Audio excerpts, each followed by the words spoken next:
We cannot cheat taxes. It's a corruption. God will not honor the company. God will not honor the man or woman.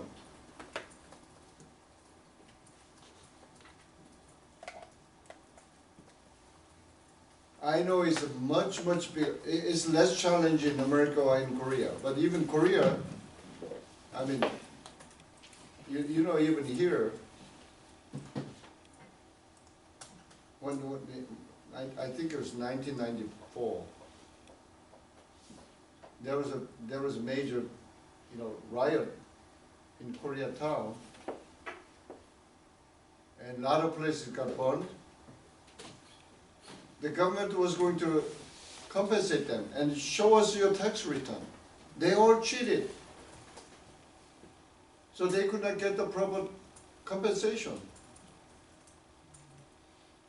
I guess only very few, they really was honest. They said, oh, based on this tax report, whatever, this revenue, we will compensate, right? It's not that only. God will not, let me say that, God will not bless you or the company. Are you kidding? You're gonna fool God? You're gonna manipulate God?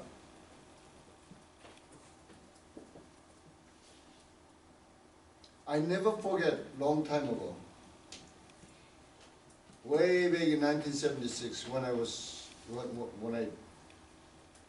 baptized with the Holy Spirit, and even though I was born as a Christian, I never had an encounter with God, at least in my memory. So I was really blessed through the Bible study, through the studying of the Holy Spirit by our pastor. And at that time, we had one of the senior. He was about 20 years older than me, and he was a very good Christian. And what he told me, I never forget. He says, Mr. Gan. I said, yes, sir. You know what? You became, you are committed Christian. Yes, I am. Devil will never help you. Of course devil will not help me. I don't need his help. No. You have to get help from God.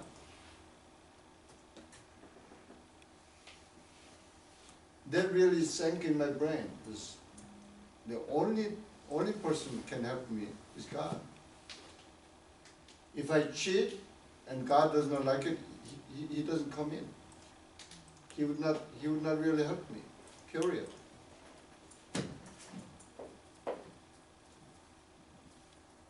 I want you to really, before you go to bed quietly, is it truly to be his light and salt in this business is your number one priority in your business. Or you have a hidden agenda to make money, to make living.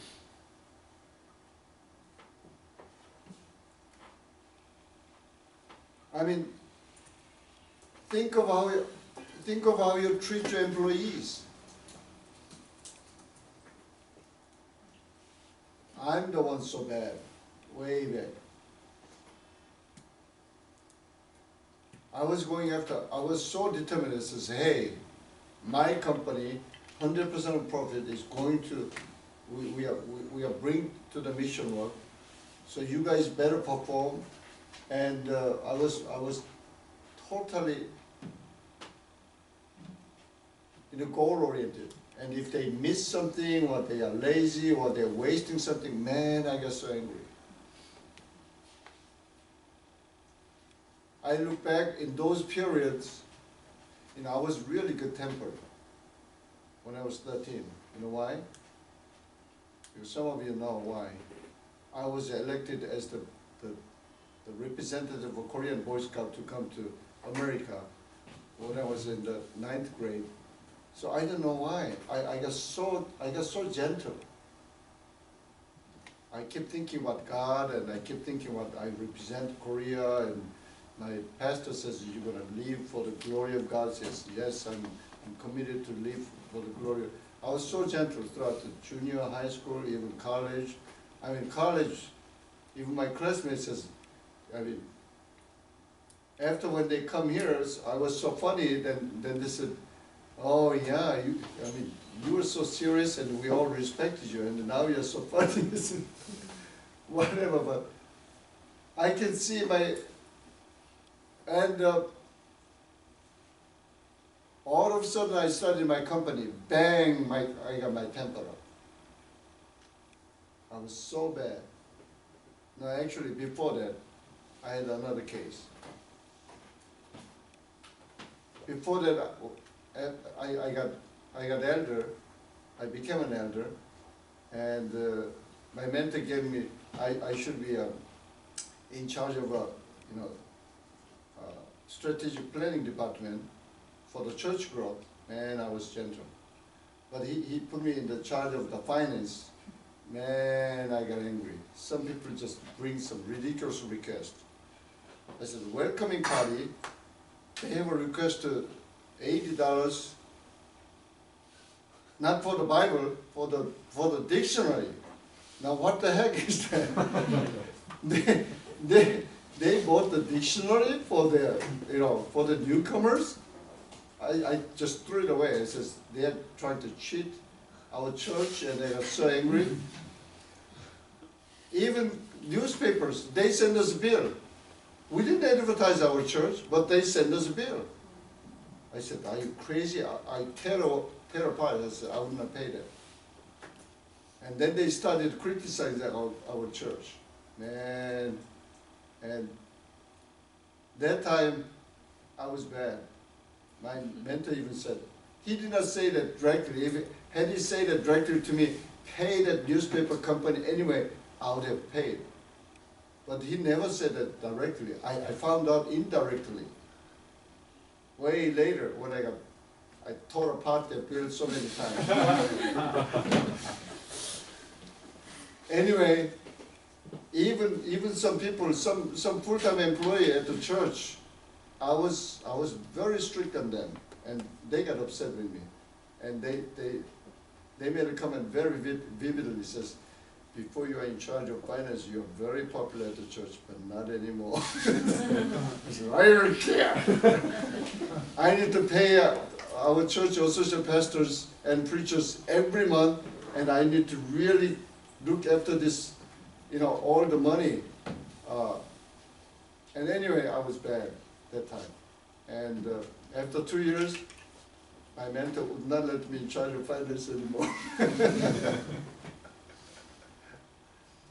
But when I started my company, man, I got so bad. I can see there was a glimpse in my lifetime. There was a glimpse, and I was so bad. And I don't know. I slowly came down because so many people just, gave me advices. Don't shout at them. Don't treat them miserably like that. So I came down, but I have to admit, sometimes I'm not perfect yet. I'm still working on it. Hello, I'm still working on it. Don't criticize me. I'm still working on it. And I need to still improve. But I don't want you to do that. In your company, I mean, you need to look at your employees. They need to be honored. They need to be respected. They have their own family, not only just because they are married, but they have their own, One thing I really got impressed in American culture is they treat even very young, even little child, 5 years old, 6 years old, they will really respect them. I said, what is your relationship? Oh, he's my friend. 7 years old man says 5 years old boy is his friend, and he was respecting him.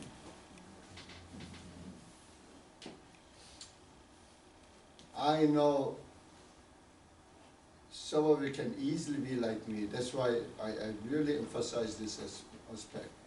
Be nice to your employees. Best to be his light and salt. God will bless you.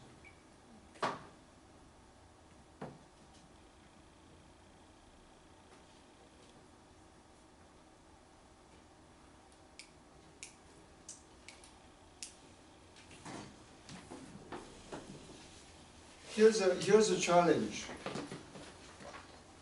At your workplace, at moment by moment,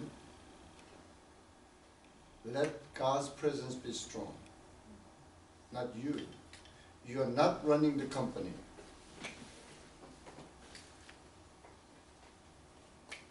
I need to put that down, somehow communicate you better, but for now, I will just say the word.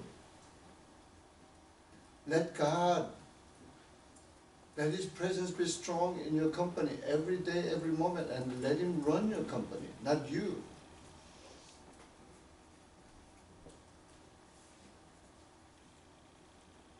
How? You please Lord, you please God, and keep talking to Him. It took me really a while. Now I do that. Whatever business I am, I pray, because I know by now, whatever I plan, exactly in the psalm, whatever in the proverb, whatever the man plans, the God will decide what to accomplish. Unless we please God, He's not going to come down. He's not going to run it.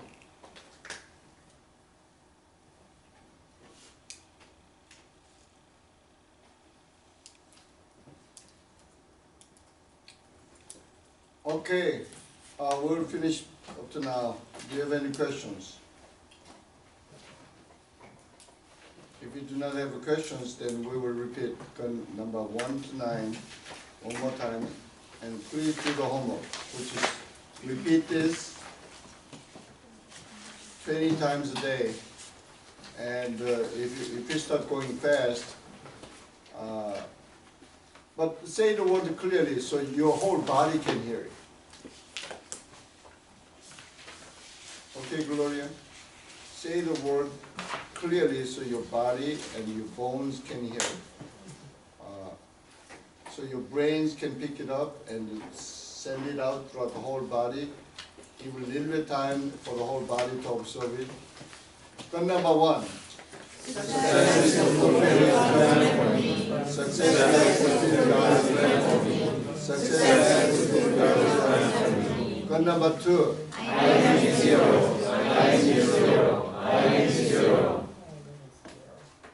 Why somebody still has to look at it? Don't look at it. Practice not to look at it. Gun number 3. God speaks to me and I can hear Him. God speaks to me and I can hear Him. God speaks to me and I can hear Him. Gun number 4. God is my biggest resource and the owner of my business. God is my biggest resource and the owner of my business. God is my biggest resource and the owner of my business. Gun number 5. What I think and believe, what I think and believe, what I think and believe. Gun number 6. This is easy enough. This is easy enough. This is easy enough. Stop. Whatever you do right now, you need to repeat that.